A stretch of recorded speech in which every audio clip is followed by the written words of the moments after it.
Hey everybody, thanks for joining me today. So we're going to talk about the new regulations under FAR Part 23 that require agencies to buy environmentally sustainable products and services. Now these new regulations were issued in April 2024 and became effective on May 22nd, 2024. Now these new regulations seem to have slipped slightly under the radar, which is a little bit surprising because they have, at least in my view, the potential to impact a large number of federal contractors. Now, we may cover the new sustainability rules in a lot more detail in a future webinar, but for now I just want to touch on a few highlights. So in a nutshell, the new regulations require all agencies to purchase environmentally sustainable products and services to the fullest extent practicable. And to drive this point even further, the regulations assume that it is practicable for agencies to acquire sustainable products or services as long as three conditions are present. First, as long as an agency can obtain sustainable products or services within a reasonable performance schedule.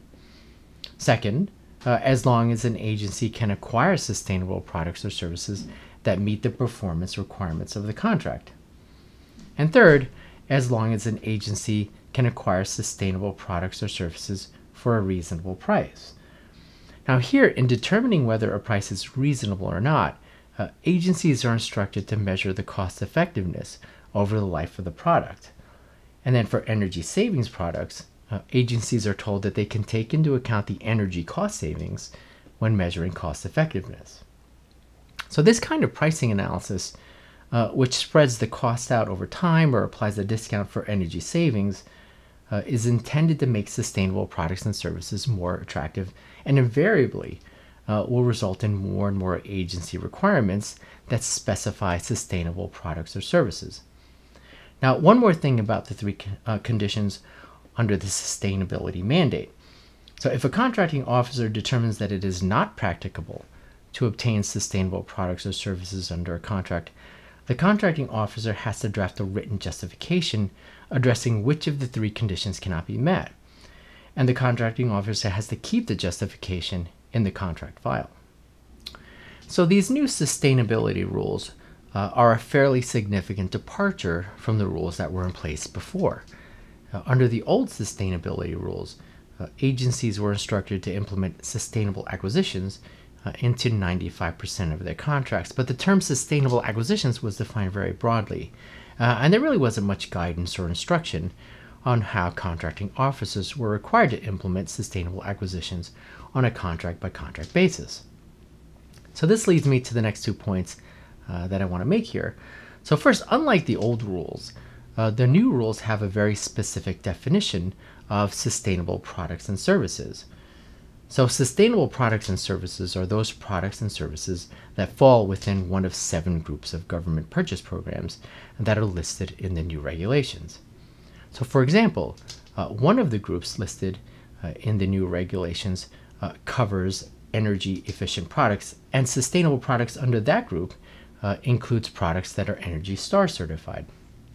And so if you go to the Department of Energy's Energy Star website, that's cited in the new regulation, it'll include a list of all the Energy Star products. So another group that's listed in the new regulations covers water efficient products that have an EPA Water Sense label. And again, if you go to the EPA's website for the Water Sense program, you'll find lists of all the Water Sense products. And then the second point that I want to make is that under the new rules, a contracting officer has to specify both in the solicitation and in the awarded contract the specific sustainable products or services that apply to the procurement. So the solicitation and the contract will include a statement of work or something similar that identifies the sustainable product or service that's required under the contract, including by identifying which purchase program the product can be found under and the type of product or service that's required. So what should contractors be doing now? Well, first, contractors can be reviewing the new regulations under FAR Part 23, and in particular the purchasing programs and lists that are referred to in the regulations to see if the kinds of products or services that they offer are listed. Because if they are, contractors should be examining their own supply chains and vendors to make sure that they can source the sustainable products if and when they start showing up in the RFPs and in solicitations. And second, contractors should periodically revisit the purchasing programs and the lists that are referred to in the new regulations, because it seems very likely that the scope of the products or services that are covered and listed is going to expand over time. For example, last year, the EPA announced that it intended to increase the number of products that are listed under one of the purchase categories to include a wide variety of products, including uniforms and clothing and food containers and dishware and professional services.